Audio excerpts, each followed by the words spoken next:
Hey, it's Brock here from Rock Hill Farm, and the other day in a video I graded out this hillside. I raised the ground level here and I cut a swale.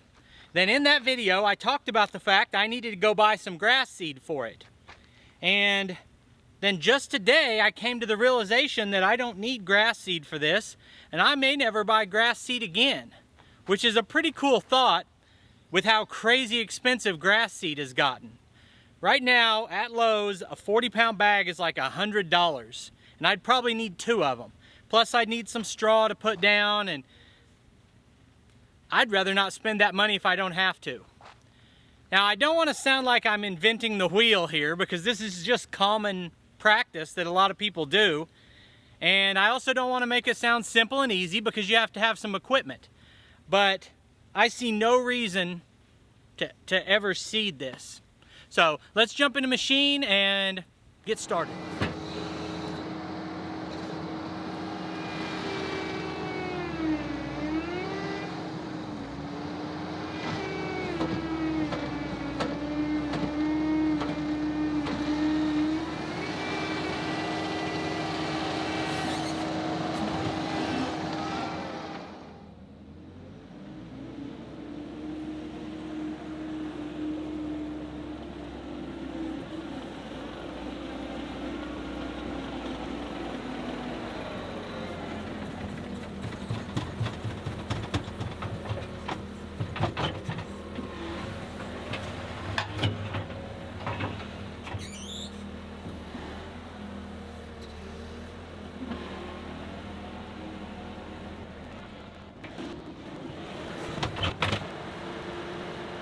So obviously putting down sod instead of using grass seed is really common, but I would never pay for sod because I don't care that much about having a perfect yard, and I especially wouldn't pay for it on the backside of this Quonset hut that nobody's ever going to see. But I do want some kind of grass rooted in here as quickly as possible so that there's no erosion on this hillside. It's also nothing newsworthy that I can remove sod with the skid loader, but what came as a revelation to me was how easily I can remove sod in large chunks and drop it intact without getting out of the skid loader. And I didn't realize how easy this was going to be until I was digging the borrow pit yesterday and just noticed how perfectly the sod was coming up. Now this is actually a low quality sod. Most of this is dead grass, and you wouldn't necessarily want this for your yard, but for this spot it's going to work perfectly. And I was already planning to dig another borrow pit, so I already had to peel this sod off anyway.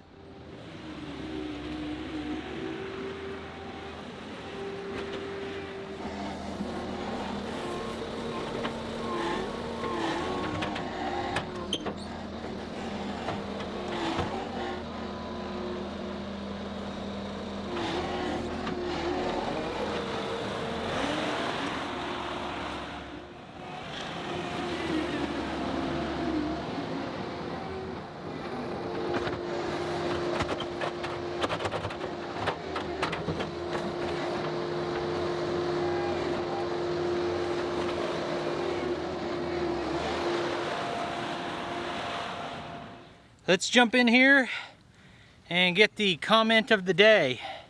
I'm not picking these ahead of time. It's just whatever catches my eye.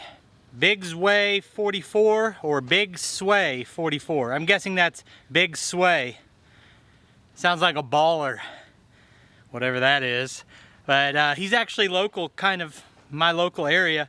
Does the skid loader ever tap out? Do you ever bury it into the material that it won't lift? That happens a lot with the compact tractor. Not nearly as much. Now, it was happening yesterday because I was on an incline like this going in, and then I was getting into, I had a back wall at the end of where I dug out, and I was getting into that back wall and trying to lift all of that. But for the most part, anything that I've found that will fit in the bucket, it's going to power in and it's going to lift without complaining very much. So big sway. I appreciate you following the channel, and answer is no. Skid steer does a lot better in that category. As I push into this sod, you'll see it start to buckle up once the front edge of the sod hits the back of the bucket. And I realized if I stopped as soon as I started to see it buckle and then just shake the bucket, it comes up clean.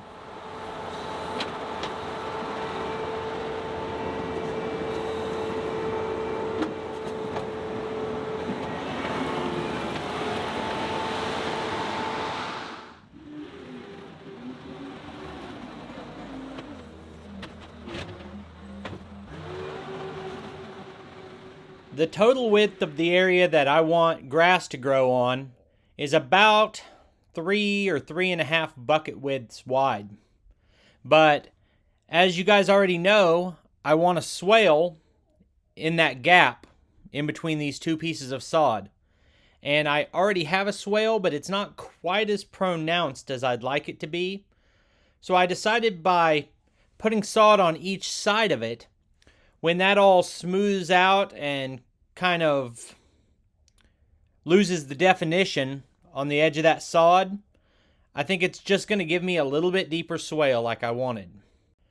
So this is definitely going to stop the erosion, but just like the grass seed, it's going to take some effort to keep this alive, because our average temperature this time of year, or specifically our average temperature right now, is near 100 degrees, and we haven't had more than 15 minutes of rain in the last month.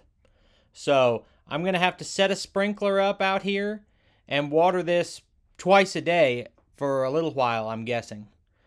If you've got any experience with what it takes to keep sod, freshly transplanted sod, alive in heat like this, let me know your thoughts on it.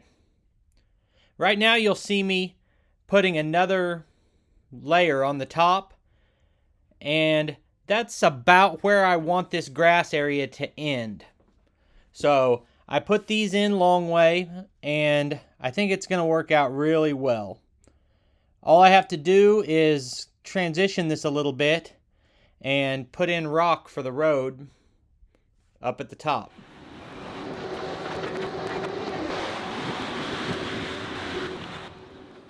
Well, it's not perfect, but it's not bad either.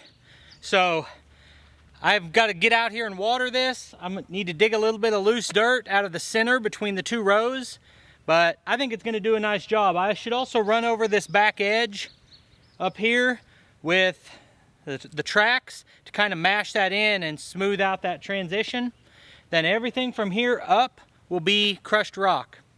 I appreciate you taking time to watch the video. Put links on the screen to a couple more of our videos, and I'll see you next time.